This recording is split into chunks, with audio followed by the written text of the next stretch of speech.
지난 시간에 우리는 일곱 재앙 중에서 셋째 재앙에 대해서 함께 생각을 해봤습니다. 4절에서 5절까지 그리고 6절에서 7절 우리가 함께 생각을 해봤습니다. 교회의 신앙책인 신학을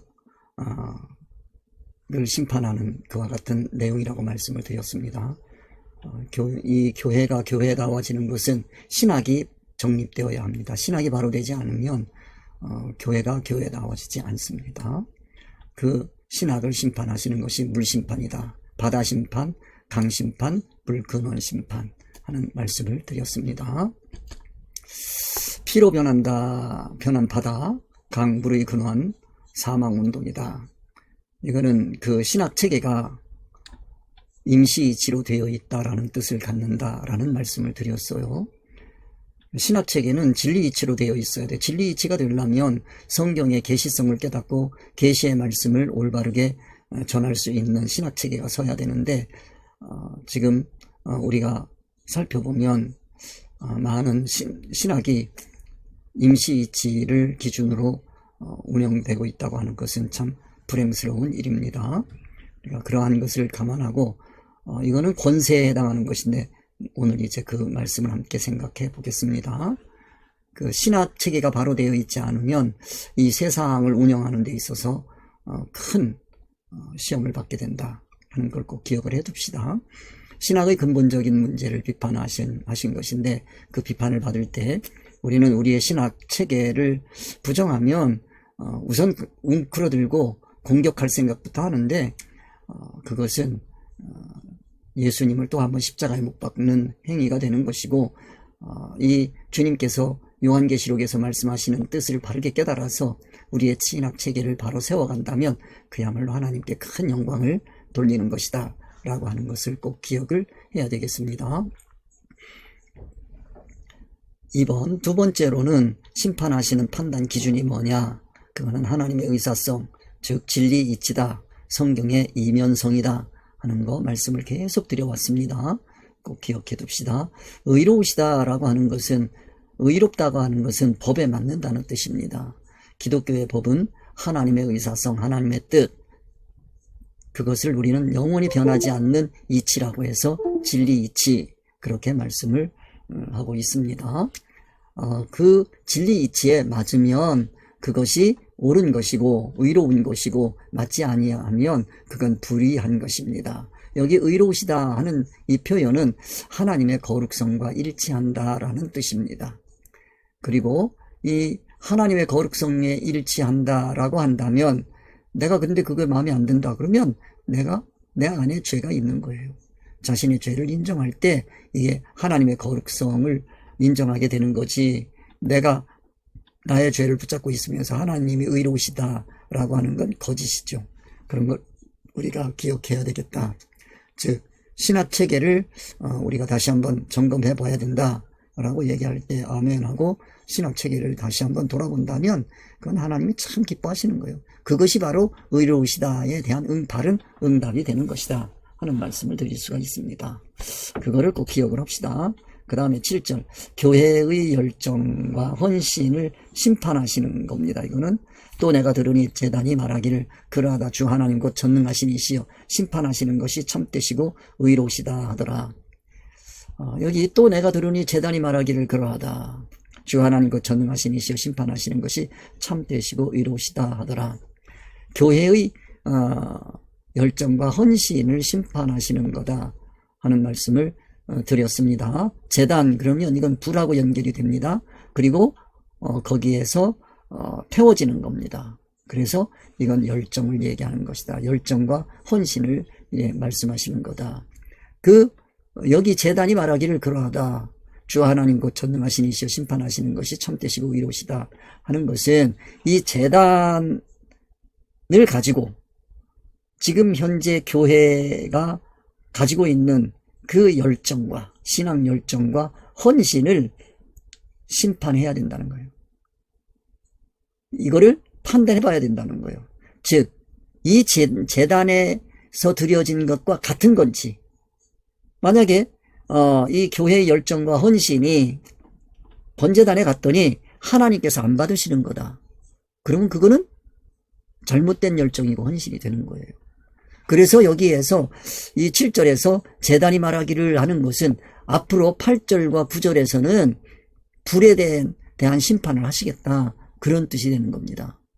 그래서 제단의 불은 반드시 하나님께서 주신 불 이외의 불을 사용하면 그건 사망입니다. 죽습니다, 그냥. 그러므로 이 말씀을 우리가 꼭 기억을 해야 되겠습니다. 이러한 내용들을 여러분들이 꼭 기억을 하시고 여기의 내용들을 우리가 살펴봐야 되겠습니다. 다시 한번 말씀드립니다. 7절은 불에 대한 심판입니다. 이 불이 하나님의 의사성에서 볼 때 합당한 불이냐 아니면 잘못된 불이냐, 이것은 바로 교회에서 하고 있는 성령운동이 그게 정말 성령운동인지 이게 악령운동인지 심판하지 않을 수가 없어요. 그거를 우리가 잘 보고 판단해야 된다 하는 말씀입니다. 그래, 그 심판은 참되고 의로우시다. 이 참되고 의로우시다 라고 하는 것은 번제단에서 드려진 그 제사만이 참되고 올바른 것이요. 거기에서 만약에 드렸을 때 하나님께서 안 받으신다고 한다면 그 헌신은 잘못된 헌신이에요. 그러니까 불과 헌신, 여기서 그걸 가지고 이제 향단으로 갑니다. 이 향단은 기도입니다. 기도도 우리는 이거 열정입니다. 기도. 그 기도를 심판할 수밖에 없어요. 하나님께서 받으시는 기도가 있고 받지 않는 기도가 있는 거예요. 그 향단에서 그거는 판가름 날 수밖에 없다 하는 것을 말씀을 드릴 수 있습니다. 그래서 이 8절과 9절 우리가 앞으로 오늘 함께 생각해 볼 말씀인데, 여기에서는 하나님의 공의로운 심판이 구현될 것을 우리는 기대하는 거예요. 그러면 거기서 하나님께서 이거는 하나님에 의해서 벗어난 거다라고 하면 벗어난 거예요. 그걸 보실 수 있어야 된다 하는 말씀을 드리겠습니다.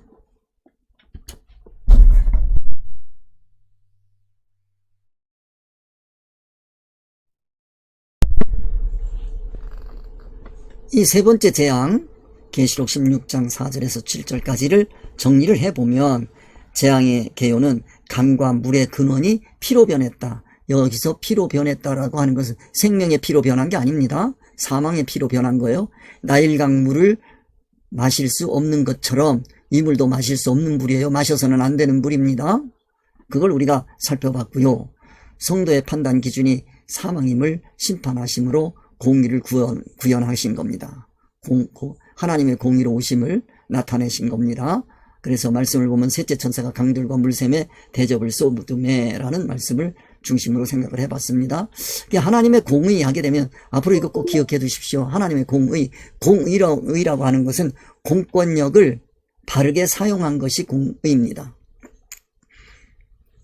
그러면 이 공권력을 바르게 사용했느냐 안 했느냐라고 하는 것을 판단하는 것은 그 심판 기준입니다. 기준이 진리냐 아니냐를 가지고 판가름이 되는 것이고, 그 진리에 맞게 하나님의 공의를 구원하시는 장면이 바로 4절에서 7절까지의 말씀이었다 하는 말씀을 드리는 겁니다. 이 하나님의 공의를 구원하시는 장면에서 우리가 이거는 사망의 피야 라고 하는 것은 공의로운 거예요. 그걸 여러분들이 이해를 하셔야 됩니다. 그 다음에 4절입니다. 재앙이 주는 교훈에 대해서 우리가 함께 생각해 보겠습니다. 재앙이 주는 교훈, 앞으로도 마찬가지입니다. 성찰의 기회입니다. 회개하지 않은 인류에게 극심한 고통을 주시는데, 그 고통은 여기서 고통이라고 하는 육체적인 고통, 육적인 고통 그것뿐만이 아니고 영적인 고통도 말씀하는 겁니다. 사람들은 육적인 고통밖에 못 느끼는데 영적인 고통도 느낄 줄 알아야 됩니다. 그래서 우리 그리스도인들은 가난에서도 궁핍한 가운데서도 하나님의 뜻을 이루어갈 수 있어야 되고, 풍요로울 때에도 하나님의 의를 이루어갈 수 있어야 돼요. 오히려 풍요로울 때 더 하나님의 뜻을 저버리기가 쉽다고 하는 것을 기억해야 합니다. 기독교 역사가 할 때 궁핍할 때 어려울 때에는 아주 신앙이 올바르게 서오지만은 이게 물질적인 복이 오면은 해이해지고 하나님의 뜻을 저버리게 된다고 하는 것을 우리가 무수히 많이 봐왔고 지금 한국 교회도 그와 같은 전철을 밟고 있다 하는 것을 우리가 볼 수 있습니다. 기독교사 하게 되면 이 기독교가 이 예루살렘에서부터 시작해서 소아시아를 거쳐서 유럽으로 가서 유럽에서 아메리카로 가고 아메리카에서 다시 이 아시아 쪽으로 와서 여기 극동아시아 우리 한국을 중심으로 해서 여기서 완전히 꽃을 피웠지요. 그랬는데 지금 이게 무너지는 것이 언제부터 무너지느냐. 물질적인 축복을 받은 때부터 기독교가 무너지는 거예요. 미국이 무너졌어요. 한국이 무너져 가고 있어요. 이미 유럽 교회들은 다 무너졌어요. 그러니까 이 풍요를 어떻게 이겨내느냐. 하나님의 뜻을 바르게 깨닫고 이겨내느냐 하는 것이 기독교의 큰 숙제가 되었습니다. 우리가 요한계시록을 공부하는 이유도 여기에 있는 겁니다. 자, 오늘은 넷째 재앙입니다. 네 번째 재앙, 자 함께 보겠습니다. 8절, 넷째가 그 대접을 해 소돔의 해가 권세를 받아 불로 사람들을 태우니 사람들이 크게 태움에 태워진지라 그 재앙들을 행하는 권세를 가지신 하나님의 이름을 회방하며 또 회개하여 영광을 주께 돌리지 아니하더라. 자, 재앙이라고 하는 걸 우리가 살펴보면 여기 재앙은 네 번째 재앙은 태양입니다. 열입니다. 빛입니다. 이 태양, 빛에 대해서 우리가 확실하게 알아야 된다 하는 말씀을 드릴 수가 있습니다. 태양열이 사람을 태워요. 당연한 겁니다. 이 권세입니다. 태양이 가지고 있는 권세입니다. 그 태양이 빛을 발할 때 그 빛을 보고 사람들이 모여오고 그 빛의 열을 받아서 신앙 열정을 가지고 헌신하게 되는 겁니다. 그와 같은 모습 우리가 바르게 봐야 되겠습니다. 태양의 상징성을 우리가 알아야 됩니다. 빛에는 임시빛과 진리빛이 있다고 하는 거 무수히 말씀드렸어요. 특별히 우리 기독교는 성경을 가지고 있는데 성경이 진리빛이면 틀림이 없어요. 그런데 그 진리빛인데 표면은 임시빛이고 그 이면이 진리빛이라고 하는 것을 꼭 기억을 해 두어야 합니다. 하나님이 교회의 가치관과 열정을 판단하신다 하는 것을 꼭 기억해야 되겠습니다. 이 8절에서 9절에서 우리가 얻어가야 될 교훈은 교회의 현실을 깨닫게 해주시고 그리고 세상의 이치로 무장된 교회와 지도자들에 대해서 우리가 여기서 반드시 봐야 돼요. 그 지도를 받으면 회개하지 못하고 하나님의 이름을 회방하는 교회가 된다. 회개하지 못하는 교회의 타락적 본성을 여기서 볼 수 있어야 돼요. 하나님을 회방하는 성질을 볼 수 있어야 돼요. 재앙의 권세를 인정하지 않습니다. 하나님의 이름을 회방하면 재앙의 권세를 행사하는 하나님을 인정하지 않아요. 그리고 하나님께 영광을 돌리지 않는다고 하는 것을 다시 한번 강조해 드립니다. 꼭 상기해 두시기를 바랍니다. 이번 기회에 이것이 완전히 서 있어야 돼요. 그래서 현재 이 말씀을 통해서 현재 자신의 죄성을 발견하지 못하면 기독교는 희망이 없어요. 소망이 없어요. 그러니까 우리 교회 안 그렇다 그러면 주님께서 말씀하시기를 그러니 네가 문제가 있다라고 말씀하시는 거예요. 다시 한번 강조를 해둡니다. 자, 네 번째 재앙에 대해서 오늘 우리가 함께 공부해 보겠습니다. 8절입니다. 넷째가 그 대접을 해 소돔의 해가 권세를 받아 불로 사람들을 태우니 그랬습니다. 여기 넷째가 그 대접을 해 쏟았다. 대접을 해 쏟았다라고 하는 게 무슨 뜻이냐? 이거는 하나님의 대접이라고 하는 것은 하나님의 진노가 담긴 그릇입니다. 여기서 꼭 기억해야 합니다. 하나님의 진노라고 하는 것은 이것은 그렇게 표현할 수밖에 없는 거요. 이 그릇에다가 뭐를 담아 놓으셨느냐면 하나님의 의사성을 담아 놓은 거예요. 하나님의 뜻을 담아 놓으신 거예요. 하나님의 의사, 하나님의 뜻, 심판의 기준을 담아 놓으신 거예요. 그것을 쏟는 거예요. 모세가 하나님의 말씀을 깨달았습니다. 그 깨달은 말씀을 가지고 그것을 사람들을 인도할 때 그거를 지팡이라고 표현할 수밖에 없는 거예요. 그 사람들을 인도하는 지팡이, 이게 뭐냐면 하나님의 말씀을 상징하는 거예요. 그 말씀을 가지고 애굽 사람들이 생명이라고 여기고 있는, 생명의 젖줄이라고 여기고 있는 나일강에 갖다 댔을 때 나일강이 피로 변하는 거예요. 그거는 나일강은 생명이 아니고 피라고 하는 것을 교훈적으로 가르쳐 주시는 말씀인 거예요. 그것이 나일강이 피라고 하는 것을 깨달을 수 있는 것은 모세가 받은 하나님의 말씀밖에 없어요. 다른 걸로는 아무리 갖다 대도 안 되는 거예요.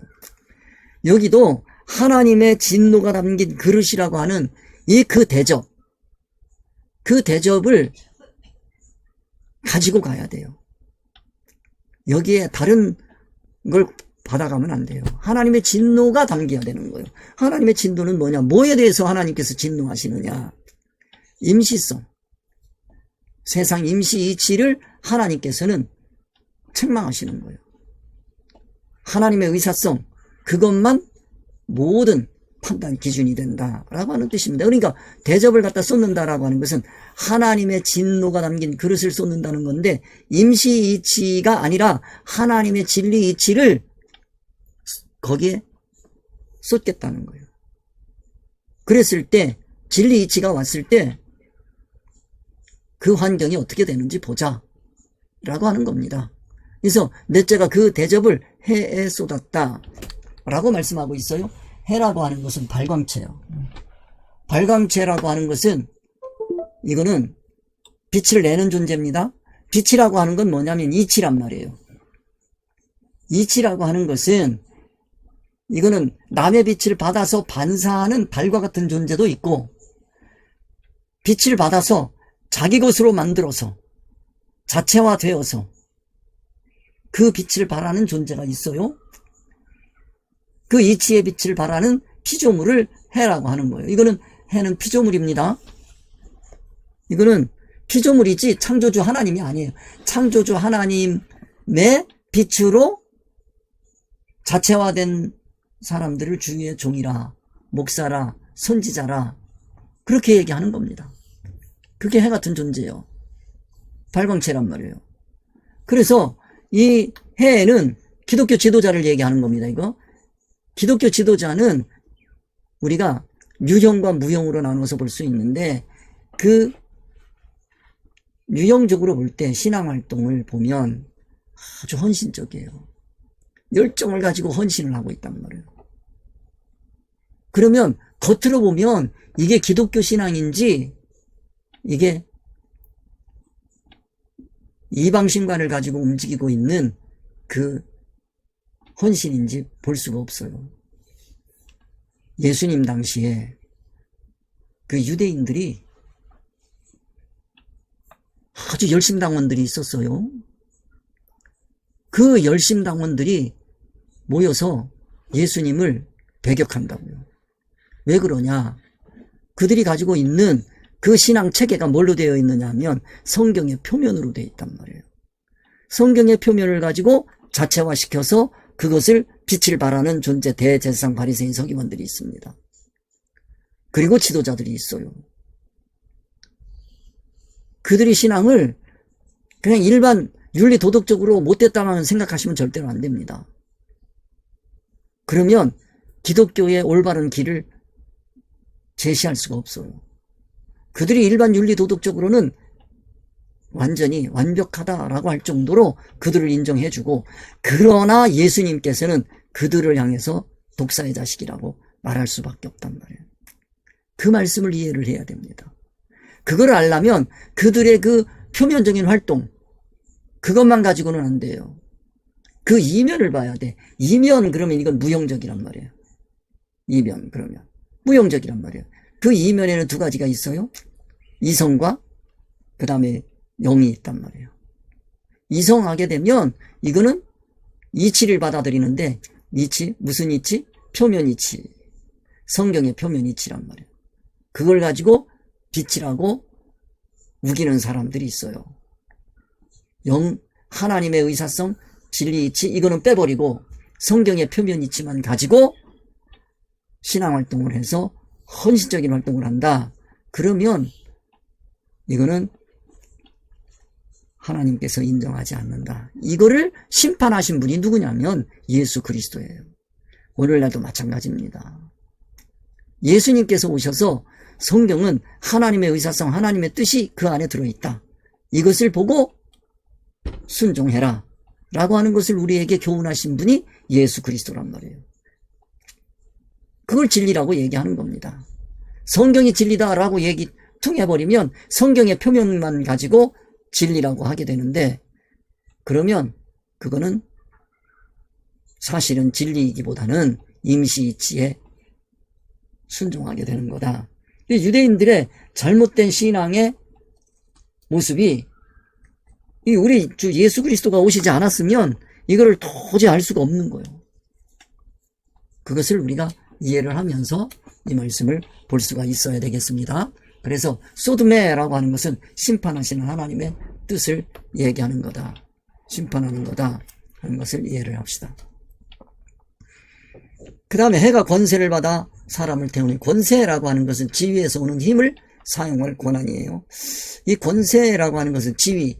자, 지위는 하나님께서 목사를 세우신 건 틀림이 없어요. 해라고 하는 것은 목사를 얘기한, 교회 지도자를 얘기한다고 그랬어요. 교회 지도자 그러면 목사예요. 목사가 얼마나 중요한지 여러분이 아셔야 돼요. 그들에게 하나님께서 권세를 주셨어요. 위로부터 받은 건 틀림이 없어요. 그런데 그 권세를 가지고 뭐를 목적으로 하느냐가 중요한 겁니다. 이 권세에는 반드시 힘이 있습니다. 힘은 유형적인 것과 무형적인 것이 있어요. 이 유형적인 것은 자연법칙이란 말이에요. 자연법칙을 쓸 수밖에 없어요. 이 권세를 주셨기 때문에 우리 기독교인들은 이 세상을 이용하고 사용하고 활용하고 쓸 수밖에 없어요. 특별히 목사님들이 그렇습니다. 그 다음에 무형적인 게 있어요. 그 이면에는 뭐가 있어야 되냐면 그 자연 이치를 쓰려면 진리 지식이 있어야 되는 거예요. 그런데 이성은 성경의 표면만 가지고 움직이려고 하는 속성을 가지고 있어요. 오직 하나님의 말씀으로만 움직이는 존재가 영입니다. 그게 진리 지식으로 되어 있어요. 그렇기 때문에 영이 하나님의 진리 지식을 받아서 이성에게 임시 지식을 사용할 수 있는 권한을 주는 겁니다. 그러면 이 지식을 가지고 자연 법칙을 사용하는 거예요. 그걸 권세라고 얘기하는 겁니다. 그렇기 때문에 권세라고 하는 것은 지위에서 오는 힘을 사용하는 권한을 얘기하는데, 이거는 목사가 세상을 이용하고 활용하고 사용할 권한을 얘기하는 겁니다. 이게 기독교인들이에요, 이게. 그거를 여러분들이 기억을 하시고, 해가 그 권세를 받은 거예요. 자, 그러면 해가 받은 거는 진리 이치에서 온 그 진리 지식으로 임시 세상 이치, 즉 성경의 표면을 사용해서 이 세상을 살아갈 수 있다 하는 거예요. 그러니까 중요한 것은 진리 지식인데, 이 진리 지식을 어떻게 사용하느냐라고 하는 거예요. 그래서 해 하면 발광체를 얘기하는 것이고, 이치의 빛을 발하는 피조물이고, 이치로 무장된 교회 지도자다. 그럴 때 이 이치는 임시 이치와 진리 이치가 있다 하는 것을 기억해 두시기 바랍니다. 자, 그래서 해가 권세를 받아 불로 사람을 태우니, 해가 권세를 받았습니다. 누구로부터 받았습니까? 하나님으로부터 받았어요. 받아서 불로 사람을 태우는 거예요. 불이라고 하는 것은 열정이란 말이에요. 어디에서 온 열정입니까? 하나님으로부터 받은 불이에요. 하나님으로부터 받은 불, 그거는 진리 이치란 말이에요. 진리 이치로 성경이에요. 그걸로 사람들을 태워야 되는 거예요. 그 권세, 지위에서 오는 힘을 사용할 권한이에요. 그거 말씀을 드렸어요. 해, 발광체, 이치의 빛을 발하는 피조물이고, 쏟았다라고 하는 것은 심판하시는 하나님의 의사 뜻이다. 권세를 받았다라고 하는 것은 임시 세상 이치를 쓸 수 있는 권한을 받았다, 부여받았다라고 하는 뜻입니다. 그래서 하나님께서 목사에게는 이 세상을 이용하고 활용하고 사용할 권세를 주셨고, 그것을 이용하고 사용하고 활용할 수 있도록 인도하라고 교회 지도자로 세워놓으신 거예요. 이거를 꼭 이해하시기 바랍니다. 자, 그래서 불, 그러면 이치 확신에서 오는 열정을 얘기하는 거다. 불. 그러면 자, 임시 세상 이치의 확신에서 오는 열정도 있습니다. 세상 사람들이 대부분 이렇지요. 유대인들은 성경의 임시 이치, 성경의 표면에서 오는 열정을 가지고 신앙활동을 했습니다. 그렇기 때문에 여기서 심판해보면 그거는 사망이 되는 겁니다. 이 성경을 여러분들이 꼭 기억을 하셔야 되는데 성경은 표면과 이면으로 되어 있다. 기독교의 신앙의 불을 꼭 이해해야 된다. 성경입니다. 유형, 신앙활동 가지고 헌신하고 무형, 이성, 성경 표면으로 헌신하는 사람. 그 다음에 성경의 이면, 진리 이치로 헌신하는 사람. 그 사람은 성령의 불을 받은 사람이에요. 그 다음에 성경의 표면, 세상 이치로 헌신하는 사람은 이거는 예수님의 표현을 빌리면 독사의 자식들이요. 뱀의 후손들이요. 그렇게 되어 있어요. 이 이치를 여러분들이 잘 이해를 해 두셔야 됩니다. 그렇기 때문에 만약에 이 말씀을 들으면서 내가 뱀의 후손이네? 내가 이게 문제가 있네? 그러면 바로 회개하시면 하나님이 기뻐하십니다. 이 기독교예요, 이게. 그러니까 언제든지 우리 완벽한 사람은 없어요. 모든 사람은 다 하나님 앞에 죄인입니다. 그런데 입으로만 하나님 앞에 죄인 그러면 안 되는 거예요. 이런 말씀 앞에 딱 봤을 때 내가 성경의 표면을 붙들고 신앙생활하고 있네? 그러면 나는 뱀의 자식이네? 예수님이 나를 보면 독사의 자식들아 하겠네? 내가 전하고 있는 이 말이 독이란 말이에요, 독. 얼마나 무서운 얘기입니까? 성령의 불을 받아야 되는데. 그래서 불로 임시이치로 사람을 태울 건지 진리이치로 사람을 태울 건지 성경의 표면이치로 사람을 태울 건지 성경의 이면이치로 사람을 태울 건지 헌신하게 할 건지 이제 결단해야 돼요. 사람들이라고 하는 건 성도들이란 말이에요. 성도들은 주님의 말씀에 순종하기를 원하는 거예요. 아니 누가 사탄의 말에 순종하기를 원하는 사람이 누가 있어요? 앞에서 그 얘기를 계속 해왔단 말이에요. 자, 하늘에서 전쟁이 있었어요. 하늘에서 전쟁이 있으니까 쫓겨난 용이 있단 말이에요. 용이 쫓겨났어요. 그 용이 어디로 갔어요? 바다로 갔어요. 이 쫓겨났다고 그러니까 무슨 이치로 연결되어 있느냐면 바다의 이치, 이 세상의 바다. 임시 이치로 무장되어 있는 거예요. 그러니까 거기 간 거예요. 거기 가서 짐승을 길러내는 거예요. 거기 가서.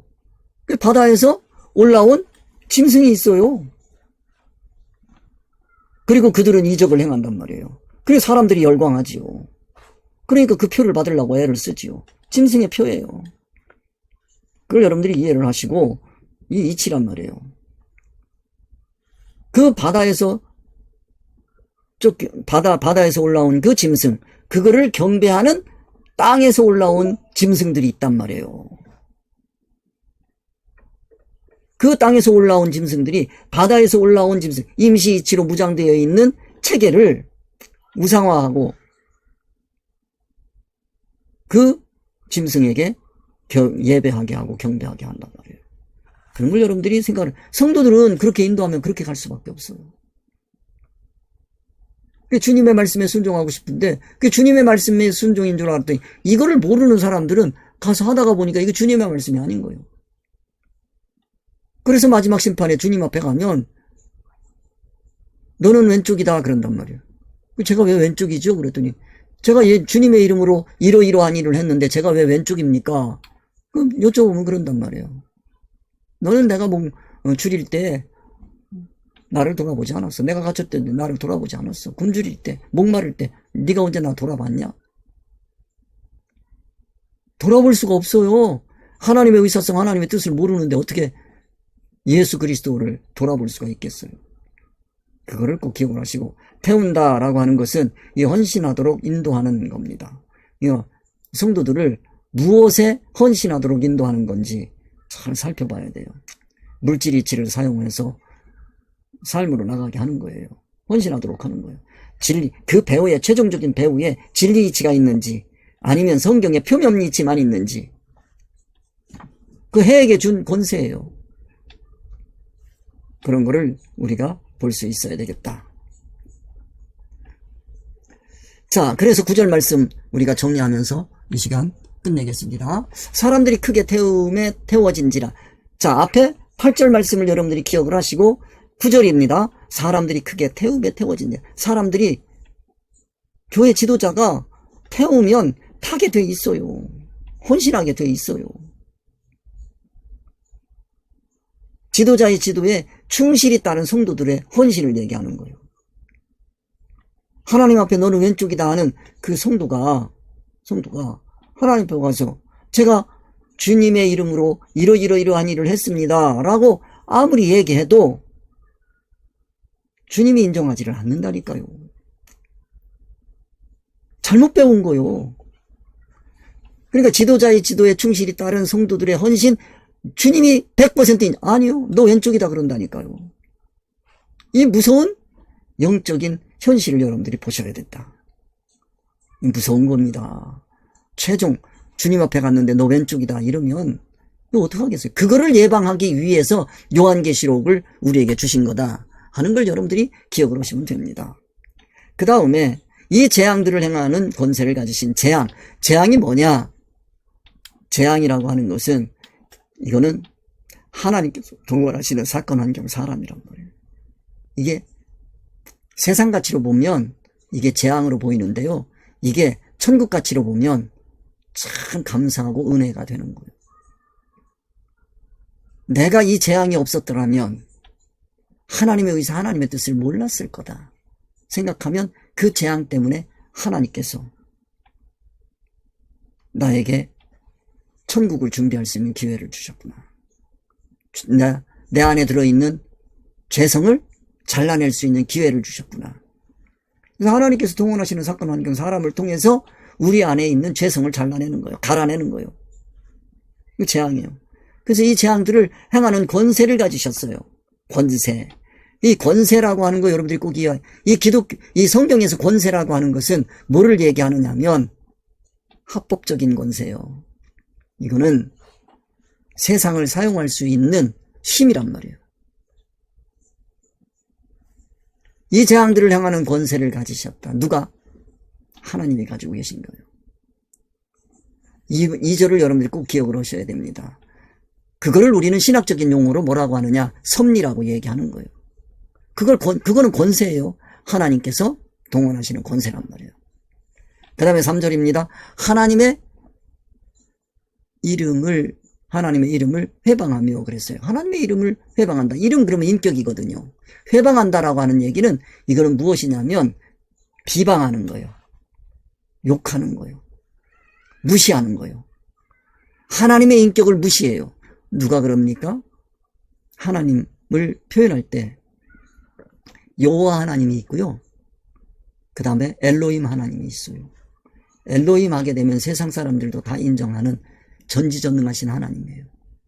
근데 기독교는 여호와 하나님이에요. 하나님의 이름이라고요. 하나님의 이름이 있다는 얘기는 인격이 있다는 얘기야. 그래서 기독교는 인격적인 하나님이에요. 그 인격이라고 하는 건 뭐냐? 우리 인간이 하나님의 그 인격을 닮아야 되기 때문에 공유적 속성이라고 그렇게 표현하는 겁니다. 그 이름을 회방하는 거예요. 즉 무시하는 거예요. 누가 그래요? 하나님의 전지전능하심만을 믿고 신앙활동하는 사람들이 하나님의 이름을 무시하고 회방하는 겁니다. 이것 꼭 기억해 두시기 바랍니다. 그런 사람들의 특징이 뭐냐? 그런 사람들의 특징은 회개를 하지 않아요. 자, 우리가 회개해야 될 거, 참 기독교에서 회개를 잘못 알고 있는데요. 이 회개라고 하는 것은 이 진리에서 벗어나서 가는 길을 돌이키는 게 그게 회개라고요. 왜 우리가 진리에서 벗어나서 다른 길로 갑니까? 임시이치의 길을 가는 거예요. 소원이 목적이 세상이고 그 이해타산 가치 판단 평가가 세상 기준이고 그거 회개해야 됩니다. 근데 그거 회개할 줄 몰라요. 왜? 성경의 표면이 임시이치로 되어 있다는 걸 모르기 때문에 그래요. 그걸 뭐라고 하느냐면 율법신앙이라고 하는 거예요. 여러분 유대인들이 율법신앙인데요. 그 율법신앙이라고 할 때 그 사람들이 로마서 3장 21절에 얘기한 율법으로 우리가 죄사함을 받는 게 아니다. 오직 예수 그리스도를 믿음으로 말미암아 죄사함을 받는다. 그러니까 이게 율법을 행함으로 죄사함을 받는 게 아니다. 그러니까 율법을 행하는 건 믿음이 아니다 그러는데 참 답답해요. 여러분, 유대인들이요 율법을 행하는 거 그 믿음 없이 율법이 행해집니까? 여기서 그 로마서 3장 21절에서 말씀하시는 믿음으로라고 얘기하는 건 믿음을 심판하시는 거예요. 유대인들이 가지고 있는 신앙, 믿음은 믿음이 아니라는 거예요. 예수 그리스도가 주시는 그 믿음이 참 믿음이고, 유대인들이 예수님 당시 가지고 있었던 그 유대인들이 가지고 있는 믿음은, 그 신앙은 믿음이 아니라는 거예요. 그 죄를 깨닫게 해주시는 거예요. 그럴 때 그 죄를 바로 깨닫고 회개를 해야 돼요. 나 이제 성경의 표면을 가지고 신앙활동하지 않고 그 이면에 들어있는 하나님의 의사성으로 내가 믿겠습니다. 이게 회개요. 무슨 회개하라고 그랬더니 무슨 어릴 때 내가 어릴 때 몰라가지고 어머니 젖꼭지 깨물은 거 그게 죄입니다. 그거 물론 일반 윤리 도덕적으로 죄지요. 근데 어린애가 그거 알아요? 몰라서 그런다. 그런 수준의 얘기가 절대 아니에요. 윤리 도덕적인 얘기가 아니고 성경의 이면과 표면 가지고 너는 신앙활동할 때 어느 쪽을 가지고 너 신앙활동할래? 그거를 결정하라는 뜻입니다. 그 다음에 영광을 주께 돌리지 아니하더라. 영광입니다. 이 영광이라고 하는 것은 하나님의 온전한 인격을 담는 것이 최고의 영광인데, 하나님의 전지전능성을 믿는 사람은 하나님의 온전한 인격을 닮으려고 안 해요. 절대로. 하나님의 온전한 인격을 담는 방법은 하나님의 말씀 성경 66권에서 계시의 말씀을 깨달아야만 하나님의 인격이 닮아지는 거예요. 그래서 여기서 우리가 알아야 되는 것은 영광 하나님의 온전한 인격을 담는 거, 그걸 여러분들이 이해를 하셔야 된다. 안 그러면 도저히 이해할 수가 없는 그와 같은 말씀이 되는 겁니다.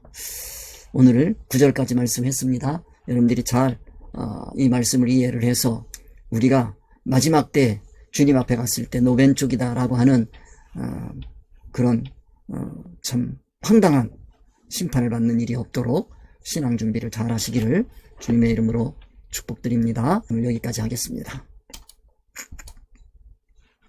우리 주님 가르쳐 주신 기도하겠습니다. 하늘에 계신 우리 아버지여, 이름이 거룩히 여김을 받으시오며 나라에 임하옵시며 뜻이 하늘에서 이루어진 것 같이 땅에서도 이루어지이다. 오늘날 우리에게 일용할 양식을 주옵시고 우리가 우리에게 죄 지은 자를 사하여 준 것 같이 우리 죄를 사하여 주옵시고 우리를 시험에 들게 하지 마옵시고 다만 악에서 구하옵소서. 대개 나라와 권세와 영광이 아버지께 영원히 있사옵나이다. 아멘.